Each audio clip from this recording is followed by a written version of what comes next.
नमस्कार मैं परेश मालाकारे प्रासंगिक प्रश्नले आपनालोকক आदरणी जनाइছোঁ। अवनी बरठाकुरले एटी श्रद्धांजलि 23 जुलाइर दिना अवनी बरठाकुर खुरा गलगৈ। जोৱা এবছৰমান তেখেতৰ গাটো বৰ ভাল নাছিল। এইবাৰ তেখেতক চিকিৎসালয়ত ভৰ্তি কৰাৰ সময়ত মই আছিলোঁ দেশৰ বাহিৰত। অতি সংকটজনক অৱস্থাত তেখেতক চিকিৎসালয়ত ভৰ্তি কৰোৱা হৈছিল। মই আশা কৰা নাছিলোঁ যে বিদেশৰ পৰা ঘূৰি আহি তেখেতক পাম। সেই হ'ল অৱনী বৰঠাকুৰ কোন আছিল। মই ভাবোঁ আপোনালোকে এটা সামান্য আভাস এটা পাব তেখেতৰ বিষয়ে 2020 চনৰ 4 ফেব্ৰুৱাৰী আৰু 2023 চনৰ 26 ডিচেম্বৰৰ দিনা মই ফেচবুকত লিখা তলৰ কথাখিনিৰ পৰা। তেখেত কোন আছিল। এটা সময় আছিল যেটো সময়ত তেখেতে যিসকল ব্যক্তিৰ লগত উঠা বহা কৰিছিল তেখেতসকলে অসমৰ সামাজিক আৰু সাংস্কৃতিক জীৱন প্ৰভাৱিত কৰিছিল। কোন আছিল সেইসকল লোক। দেৱপ্ৰসাদ বৰুৱা, গৌৰীশংকৰ ভট্টাচাৰ্য, কেশৱ মহন্ত, জয়ন্ত মাধৱ, সুসেন ভূঞা, নিৰুপমা বৰগোহাঁই আৰু কত কিমান। অৱনী বৰঠাকুৰ তেখেতসকলৰ সমান আছিল বা কোনো ক্ষেত্ৰত তেখেতসকলৰ কোনোজনতকৈ ওপৰতহে আছিল। তেনেহ'লে আমি বা আমাৰ সমসাময়িকসকলে অৱনী বৰঠাকুৰৰ বিষয়ে কিয় ইমান কমকৈ জানিছিলোঁ। তাৰ একমাত্ৰ কাৰণ আছিল তেখেত গুৱাহাটীত নথকাটো। বৰঠাকুৰ খুৰা 2017 চনতহে গুৱাহাটীলৈ আহিছিল আৰু তেতিয়াৰে পৰা সৌখিদিনলৈকে মানে 2023 চনলৈ তেখেত গুৱাহাটীৰ ৰাজহুৱা জীৱনৰ অবিচ্ছেদ্য অংগ আছিল।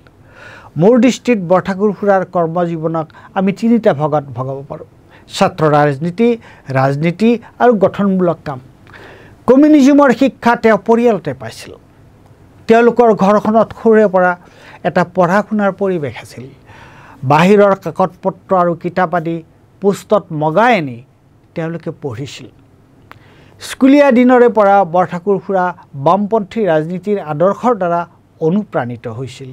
বিশেষকৈ অসমৰ প্ৰথম কমিউনিষ্ট তেওঁৰ মোমাইদেউ জগন্নাথ ভট্টাচাৰ্যৰ সংস্পৰ্শলৈ আহে।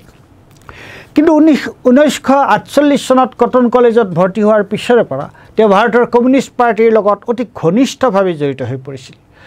ভাৰতৰ ছাত্ৰ ফেডাৰেশ্যনৰ অসম শাখাৰ তেখেত সম্পাদক আছিল আৰু সেই সময়তে সাংগঠনিক কামত তেওঁ অসমৰ চাৰিওফালে ঘূৰি ফুৰিছিল। অসমৰ ছাত্ৰ ৰাজনীতিত তেখেতৰ গুৰুত্বপূৰ্ণ ভূমিকা আছিল। তেখেতৰ অভিজ্ঞতাৰ আলোকত এজন কমিউনিষ্ট কৰ্মীৰ স্মৃতি কথা পঢ়ি তেখেতে লিখা কথাবোৰ মই ভালদৰে হৃদয়ংগম কৰিব পাৰিছোঁ। এইকাৰণেই যে মাত্ৰাৰ তাৰতম্য সত্ত্বেও তেখেতে 1948-49 চনত কৰা কামবোৰ আমিও 1980 চনত কৰিছিলোঁ কটন কলেজত। আমিও সংগঠনৰ কামত দিনটো তলৌকৈ ঘূৰি সন্ধিয়া হোষ্টেলৰ গেট বন্ধ হোৱাৰ পিছত হোষ্টেলৰ আৱাসীসকল পঢ়াত ব্যস্ত থকা গহীন পৰিৱেশ এটাত কোনোবাই বহলোৱা চিকৰ মাজেৰে হাতত খাৰে ভৰিত খাৰে হোষ্টেলত সোমাইছিলোঁ। শ্ৰেণীকোঠাৰ পঢ়া শুনাৰ প্ৰতি আমিও তেওঁৰ দৰেই উদাসীন আছিলোঁ। বোধহয় তেওঁৰ দৰে আমাৰ দৰে তেওঁৰ ল'ৰা শান্তনুহঁতেও তেনে কৰিছিল 1990ৰ দশকত। যি কি নহওক, ছাত্ৰ ৰাজনীতিৰ পিছত তেওঁ ব্যস্ত হৈ পৰিছিল প্ৰকৃত দলীয় ৰাজনীতিত, পাৰ্টিৰ কামত, কৃষক শ্ৰমিক আন্দোলনত। তাৰপিছত তেওঁ ব্যস্ত হৈ পৰিছিল শিক্ষানুষ্ঠান গঢ়াত। নাজিৰা কলেজৰ জন্মদাতা আছিল অৱনী বৰঠাকুৰ। নাজিৰাবাসীয়ে তেওঁক কিমান ভাল পাইছিল তাৰ চিন তেওঁ জীয়াই থাকোঁতে ৰাইজৰ দান বৰঙণিৰে কলেজত প্ৰতিষ্ঠা কৰা তেওঁৰ আবক্ষ মূৰ্তিটো। অৱনী বৰঠাকুৰৰ শিৰৰ ভূষণ আছিল তেওঁৰ সততা। সত্যৰ সৈতে তেওঁ কেতিয়াও আপোচ কৰা নাছিল। সাধাৰণ মানুহৰ কল্যাণ আছিল তেওঁৰ জীৱন বিখ্যা। গভীৰ অধ্যয়নপুষ্ট আৰু বুদ্ধিদীপ্ত ব্যক্তিত্বৰ অধিকাৰী অৱনী বৰঠাকুৰ আছিল এগৰাকী ভাল বক্তা। শান্তনুৱে তেখেতৰ পৰাই এই গুণ আয়ত্ত কৰিছিল। আজীৱন কমিউনিষ্ট আন্দোলনৰ লগত যুক্ত ব্যক্তিজন কিন্তু পাৰ্টিৰ ভুল ভ্ৰান্তিৰ প্ৰতি নীৰৱ নাছিল। শেষৰ ফালে তেওঁ পাৰ্টিৰ পৰা পদত্যাগ কৰিছিল যদিও পাৰ্টিৰ মানুহখিনিৰ লগত তেওঁৰ সম্পৰ্ক আছিল সৌহাৰ্দ্যৰ। ওৰেটো জীৱন কমিউনিষ্ট আন্দোলনৰ লগত জড়িত হৈ থাকি অশেষ ক্লেশ স্বীকাৰ কৰা মানুহজনে কিন্তু শেষৰ ফালে গান্ধী চিন্তাৰ দ্বাৰা বাৰুকৈ অনুপ্ৰাণিত হৈছিল।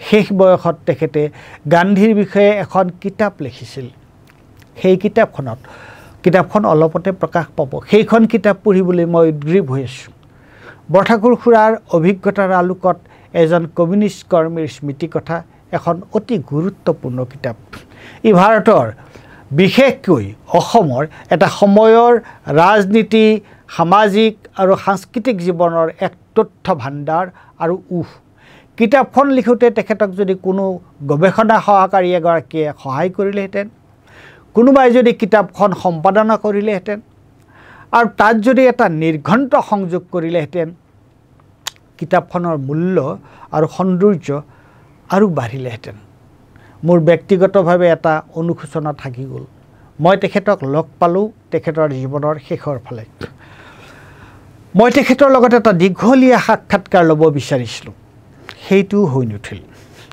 আজি বৰঠাকুৰ খুৰাৰ শ্ৰাদ্ধৰ দিনা মই তেখেতলৈ মোৰ গভীৰ ভালপোৱা আৰু শ্ৰদ্ধা জনাইছোঁ তেখেত আমাৰ পাথেয় হৈ ৰওক এতিয়া ফেচবুকত মই কি লিখিছিলোঁ সেই কথা পঢ়ি দিছোঁ কি এক অমীয়া সংগ নিজৰ সীমাবদ্ধতাৰ আৰু কিমান নজিৰ লাগে অৱনী বৰঠাকুৰ বোলা মানুহ এজন যে আছে সৌ সিদিনালৈ জনাই নাছিলোঁ মানুহজনৰ সান্নিধ্য কি মজাৰ তেখেত এজন পণ্ডিত আৰু ঐতিহাসিকো তেখেতৰ অভিজ্ঞতাৰ আলোকত এজন কমিউনিষ্ট কৰ্মীৰ স্মৃতি কথা পঢ়ি মই অভিভূত হৈছিলোঁ তেখেতৰ বয়স এতিয়া 91 বছৰ সেই কিতাপখন পঢ়া দিনৰে পৰা মই তেখেতৰ গুণগ্ৰাহী তেখেতসকলৰ সময় এতিয়াৰ সময় তেতিয়া কি কুটিলতা আছিল কিন্তু এতিয়া কুটিলতৰ হৈছে ইমান দিনে সকলোৱে লেই চেই কৰা আৰু বটলত আবদ্ধ কৰি থোৱা জিনটো বটলৰ পৰা বাহিৰ হৈ এতিয়া কি তাণ্ডৱ সৃষ্টি কৰিছে তাক আমি কেনেকৈ আকৌ বটলত সোমোৱা যায় তাক লৈ এতিয়া সকলো বিপাঙত হিজিকি নহওক মই তেখেতৰ কিতাপখনৰ বিষয়ে লিখিম বুলি ভাবিও এতিয়ালৈকে লিখিব পৰা নাই তেখেতৰ গাটো অলপ বেয়া মানে আজি কেইদিনমান আগতে মানে উৰুকাৰ সময়ত পিছনিশা তেওঁ বাথৰুমলৈ যাব লগা হ'ল ঘৰৰ মানুহক জগালে তেওঁলোকৰ অসুবিধা হ'ব বুলি কাকো নোকোৱাকৈ বাথৰুমলৈ যাওঁতে ভাৰসাম্য হেৰুৱাই তেওঁ বাগৰি পৰিল মানে তৎভত নোহোৱাকৈ চিত ভলুঙা খাই পৰি থাকিল কেনেবাকৈ পুতেক শান্তনুৱে গম পাই তেখেতক দাঙি আনিলে আৰু লগে লগে জিএনআৰচিত ভৰ্তি কৰালে শান্তনুৰ লগত প্ৰায় প্ৰতিদিনে মোৰ ফোনত কথা হয় হেৰা তুমি ক'ত দাদা মই জিএনআৰচিত হঠাৎ তেখেতৰ গাটো বেছি বেয়া হ'ল মাতবোল নোহোৱাৰ দৰে মই তেখেতৰ খবৰ কৰিবলৈ গ'লোঁ আচৰিত কথা বিচনাৰ ওচৰলৈ গৈ তেখেতৰ ফালে চাওঁতে মোৰ ফালে চাই তেখেতে আগৰ দৰে মিচিকে হাঁহিলে কিছু সময় থাকি ওলাই আহিবৰ সময়ত হাতখন আগবঢ়াই দিলত কি উষ্মতাৰে হাতখনত জোৰকৈ ধৰিলে মোৰ বৰ ভাল লাগিল মই তেখেতৰ খবৰ লৈ আছিলোঁ তেওঁ প্ৰায় সুস্থ হৈ ঘৰলৈ উভতি আহিছে যদিও এতিয়াও ঘৰতে জিৰণি লৈ আছে মই বোলো আকৌ এবাৰ নাযাওঁ কিয় তেখেতৰ তালৈ ঘৰলৈ গৈ বহিছোঁ মই ভাবিছোঁ বোধহয় মোক এতিয়া তেওঁলোকে তেওঁৰ বিচনাৰ কাষলৈ লৈ যাব অলপ পিছত তেখেত নিজেই ওলাই আহিয়েই বুজিছে বৰ বেয়া সময়ত পৰিলোঁ এনে সময়তে যাবৰ হ'ল মই বোলো বুজিছে নহয় বুজিছা তেখেতে মিচিকে হাঁহিলে চৰকাৰে কি কৰিছে দেখিছানে গান্ধীয়ে কি কৈছিল চৰকাৰক নেখাৰক্ষী হ'ব লাগে বুলি কৈছিল আৰু এতিয়া চৰকাৰে যি মন যায় তাকে কৰিবলৈ লৈছে এই যে ভাষাবিদ এগৰাকী আছে আজিকালি নামবোৰ বৰকৈ পাহৰোঁ কি চমস্কি তেওঁ সেইদিনা ক'ত জানো কৈছিল পুঁজিবাদৰ চৰিত্ৰৰ বিষয়ে বোলে ই শোষণ ঠিকেই কৰিব আৰু মাজে মাজে এনেই বিনা পইচাৰ চেনি চাউলো দুখীয়াৰ মাজত ছটিয়াই দিব হয়তো তেওঁলোকে মানুহক নাগৰিক হোৱাটো নিবিচাৰে নহয় তেওঁলোকৰ গোলাম হোৱাটোহে বিচাৰে এনেদৰে সেই অকণমান সময়তে গান্ধী মাৰ্কছ জয়প্ৰকাশ নাৰায়ণ বিপান চন্দ্ৰৰ in the name of democracy the JP movement and the emergency কিমান কথা যে নোলাল এৰা জীৱন সামৰিবৰে হ'ল জীৱনটোত একোৱেই নহ'ল খুৰা ইমান দৌৰাদৌৰি কিহৰ আৰু জীৱনৰ সাৰ্থকতা বিচৰাৰ দুটা মাপকাঠি এটা হ'ল মূৰ্ত, আনটো হ'ল বিমূৰ্ত। মূৰ্তটো সকলোৱে জানে, ঘৰ, মাটি ইত্যাদি ইত্যাদি, আৰু বিমূৰ্তটো হ'ল সামাজিক মূল্যবোধ সৃষ্টি। এই দ্বিতীয় বস্তুটো জনসাধাৰণৰ আচৰণ ব্যৱহাৰত মিলি থাকে, বিয়পি থাকে।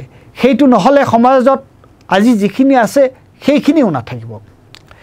তাত আপোনালোকৰ দৰে মানুহৰ অৱদান অপৰিসীম। ক'ব নোৱাৰোঁ নিজে কি কৰিলোঁ, কিন্তু সামাজিক মূল্যবোধ সৃষ্টিৰ কথাটো একেবাৰে সঁচা। এনেতে পৰিয়ালৰ মানুহ আহি ওলাল, শান্তনুৰো যাবৰ হ'ল চেম্বাৰলৈ। গতিকে চাহ খাই ময়ো বিদায় ল'লোঁ। আকৌ এদিন যাব লাগিব, তেওঁ অমূল্য কথা বাণীবদ্ধ কৰিব লাগিব। সেয়া আছিল 4 ফেব্ৰুৱাৰী 2020 চনৰ কথা। তাৰপিছত আকৌ তেখেতক এবাৰ লগ পাওঁ। এইটো তাৰ পিছৰ 2023 চনৰ কথা। আৰু সেইদিনা মই ফেচবুকত তেখেতৰ বিষয়ে কি লিখিছিলোঁ।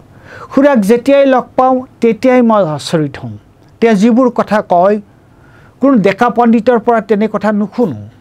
সাধাৰণতে কি হয়, বয়সস্থ মানুহবোৰে তেওঁলোকৰ নিজৰ জগততে বিচৰণ কৰি থাকে। তেখেতৰ বয়স এতিয়া 94 বছৰ।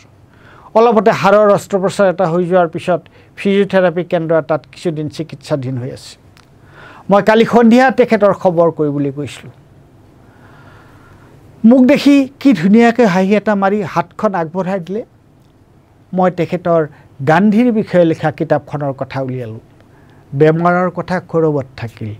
গান্ধী, মাৰ্কছ, তেণ্ডুলকাৰৰ গান্ধী সমগ্ৰ, ফিছাৰ ৰামচন্দ্ৰ গোহাঁৰ গান্ধীৰ বিষয়ে লিখা কিতাপৰ কথা ওলাল, আৰু কত কি। মাৰ্কছৰ দীঘলীয়া উদ্ধৃতি এটা আওৰালে। ফিছাৰৰ কিতাপখনৰ শেষৰ ফালে টলষ্টয় আৰু গান্ধীৰ মাজত হোৱা যোগাযোগৰ বিষয়ে উলিয়ালোঁ।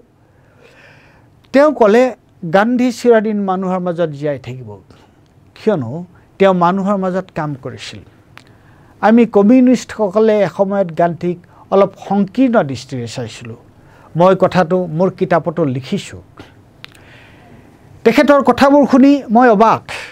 এনে পণ্ডিত মানুহ মই খুব কমেই পাইছোঁ। বিচনাত পৰি থকা মানুহজনে কোৱা কথাবোৰ মই কেৱল তেখেতৰ ফালে চাই মন্ত্ৰমুগ্ধ হৈ শুনি গৈছোঁ।